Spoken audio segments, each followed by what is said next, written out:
Hello everyone, welcome to my YouTube channel. So guys, board exam की date sheet आ चुकी है काफ़ी दिन पहले और क्लास 12th टर्म 1 का जो बोर्ड एग्ज़ाम है वो 18th दिसंबर को है। So considering that, I know there are a lot of students who are very well prepared for the exam and there are a lot of students who are not at all prepared. But don't worry, because we cannot change our past. All we can do is we can change our present. So how can you do it? See, all you need to do is just make a perfect strategy considering the amount of time that is remaining for your board exams and just start following it right from today. Okay. And in this video I have made one such strategy, and trust me, it does not matter whether you are 100% prepared for your exam or you are 50% prepared, or even if you have not started, this strategy will really help you. All you need to do is just follow it consistently. Okay. And also I would like to mention that this strategy is specifically for biology, but you can also apply it in other subjects. Okay.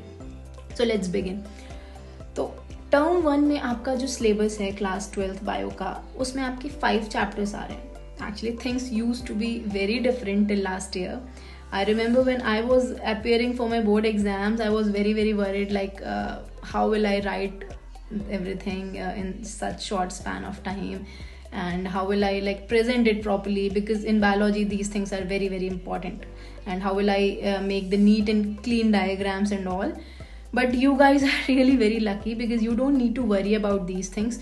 All you need to focus on how to study, because you need to focus on very minute details now. Okay, for example, even if you don't know what is megasporogenesis, that's fine, but you should know that how many divisions are required for the formation of megaspore from a megaspore mother cell. Okay, so now because the paper is going to be MCQ based, you should know every minute detail. Okay, especially all the things that are mentioned in your NCERT, you should know those things. Okay guys, so let's get started. So this is a strategy for your biology. Okay, in bio you have 5 chapters. So basically ये जो revision plan आपका है, that is for 35 days.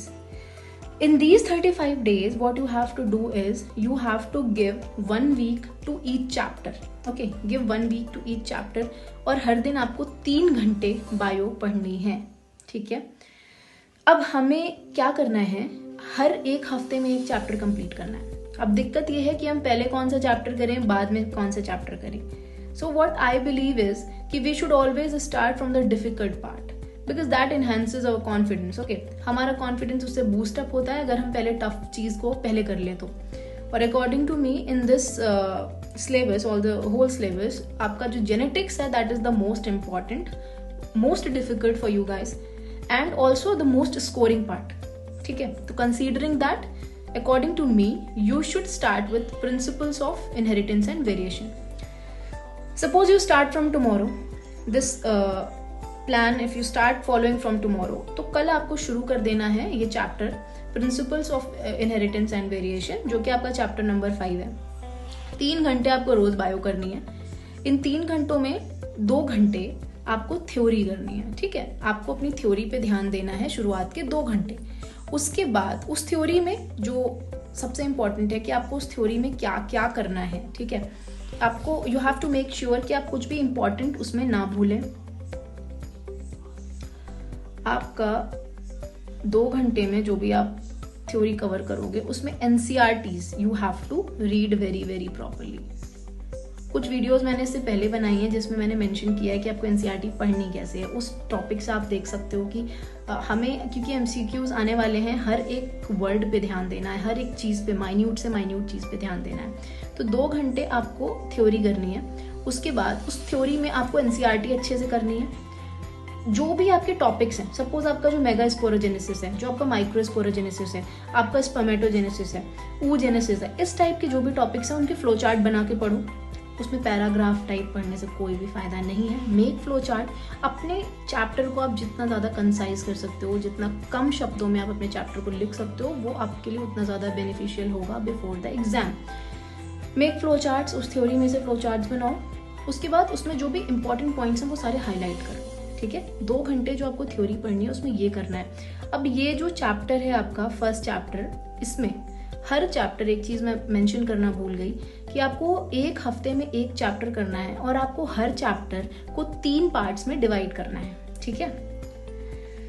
एक हफ्ते में आपको एक chapter करना है, हर चैप्टर को 3 पार्ट्स में डिवाइड करना है। अब पहले दिन आप स्टार्ट करोगे, पार्ट 1 आप करोगे, 3 घंटे आपको वो पढ़ना है। 3 घंटे में 2 घंटे आपको थ्योरी करनी है, 1 घंटे आपको उस टॉपिक से रिलेटेड जो भी आपने पार्ट 1 में टॉपिक्स रखे हैं उससे रिलेटेड जितने भी क्वेश्चंस हैं वो सारे के सारे आपको 1 घंटे में करने हैं। This is the most important part for you guys.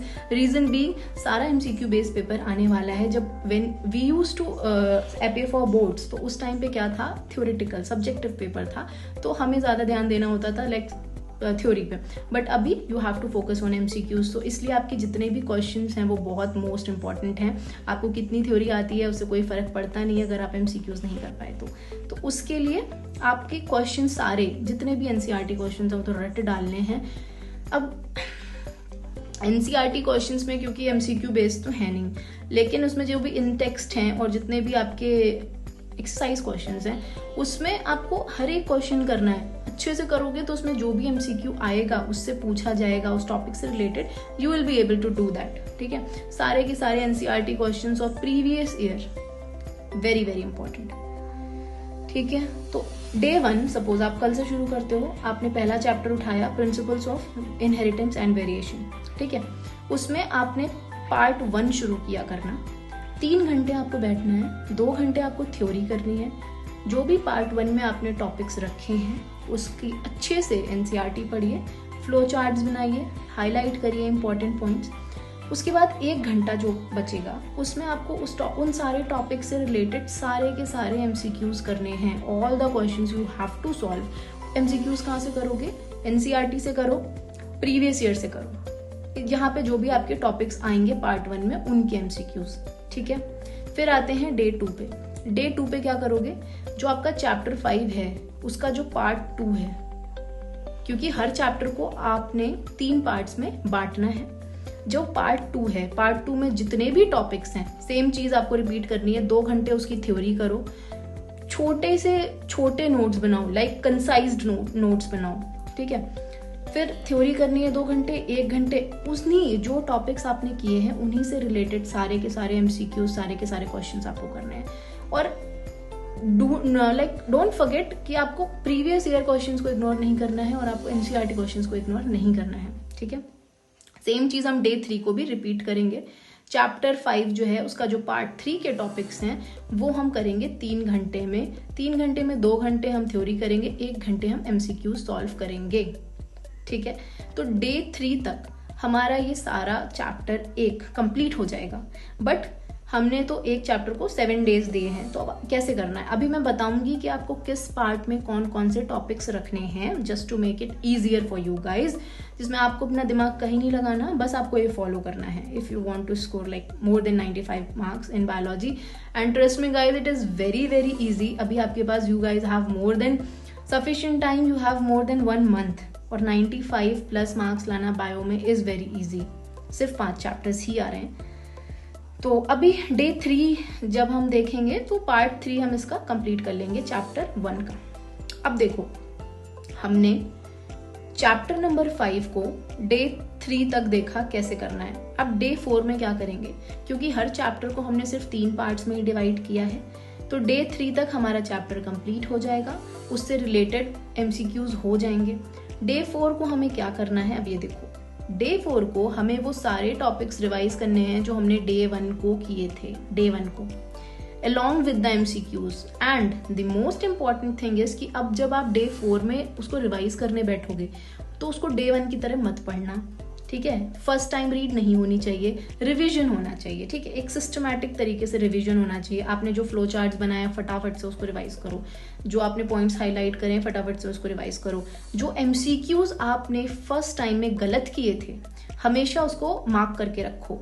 whenever you are solving MCQs or you are solving any questions, like this is the most important thing कि you should mark it। जहाँ पे भी आप अटक रहे हो, अगर आप हाईलाइट कर लो, लाइक जो ऐसे क्वेश्चंस हैं आपको बिल्कुल भी नहीं आए उसको आप रेड कलर से हाईलाइट कर लो, कुछ ऐसे क्वेश्चंस होंगे जो थोड़े बहुत अटके आप जिनमें, उसको आप ब्लू कलर से कर लो।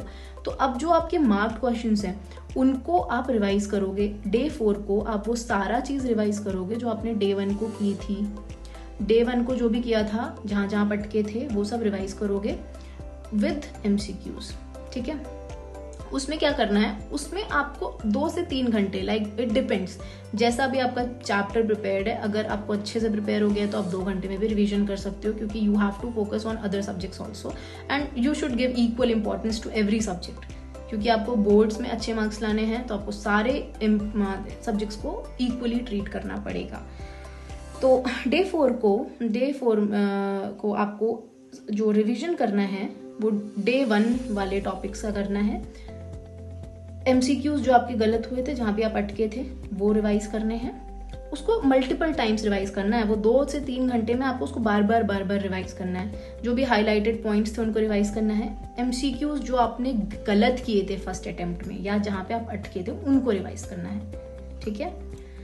सेम चीज डे 5 को हम क्या करेंगे, जो हमने डे 2 में जो पढ़ा था वो हम डे 5 को रिवाइज करेंगे, ठीक है।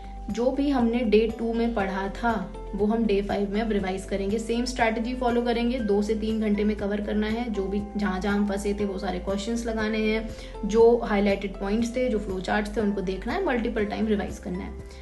डे 6 में हम वो सब रिवाइज करेंगे जो हमने डे 3 में पढ़ा था। जो भी टॉपिक्स हमारे डे 3 के थे वो हम डे 6 में रिवाइज करेंगे, ठीक है। तो अब इस एक हफ्ते में जो हमारा चैप्टर नंबर 5 है वो बिल्कुल तैयार हो जाना चाहिए। अब एक दिन हमारा बचता है डे 7। उसमें हम क्या करेंगे, उसमें हमें क्या करना है, एक कोई भी सैम्पल पेपर उठा लो, चैप्टर वाइज क्वेश्चंस उठा लो। सैम्पल पेपर में तो हो सकता है सारे, मतलब हर चैप्टर के क्वेश्चंस होंगे।